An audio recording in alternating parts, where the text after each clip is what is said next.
Doctor, so many people are on prescription drugs, so many are on multiple prescription drugs.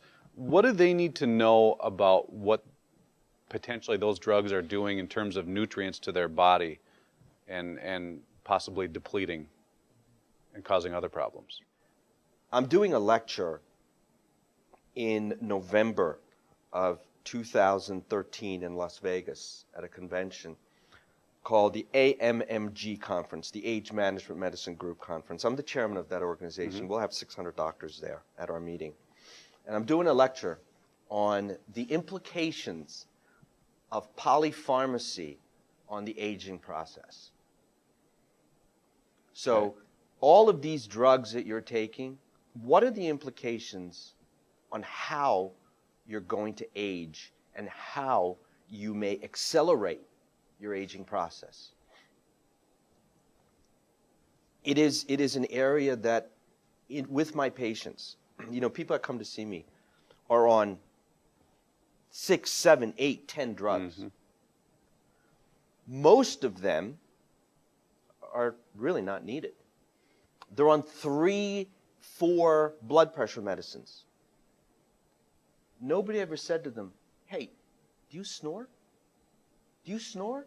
I mean, do you stop breathing when you're sleeping? And people say, well, what does that have to do with the blood pressure medicine I'm taking? Well, if you've got sleep apnea and you stop breathing and you disrupt the circadian rhythm, the sleep cycle, your blood pressure is going to be high in the morning. We know that. Studies, data, it's there. It's in the mainstream data. This is why sleep apnea is such a big deal today. I just read a study on my television show when I was doing one of the news reports about that. No, people say, well, nobody ever asked me that. Well, nobody ever asked you that because we don't have the time and doctors don't pay attention. That's the first thing.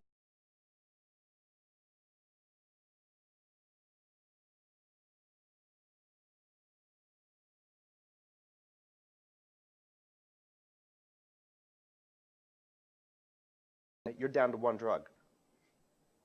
And I've done this with numerous people.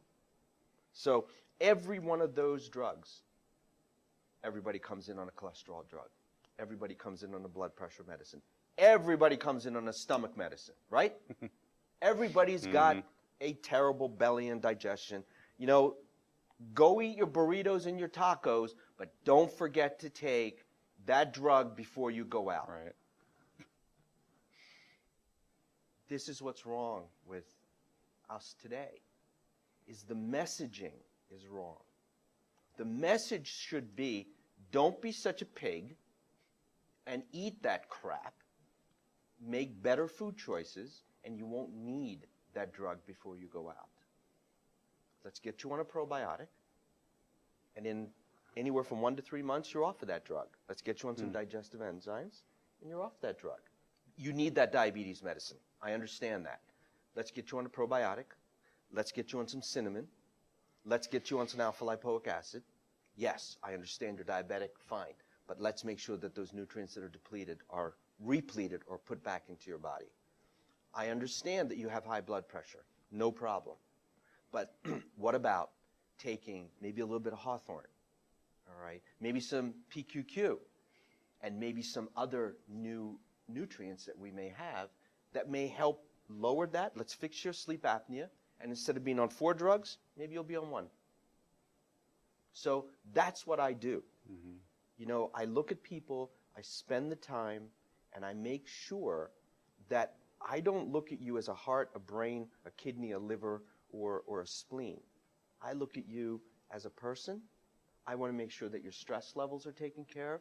I'm going to suggest that you do a massage once a week. I'm going to tell you to get off of your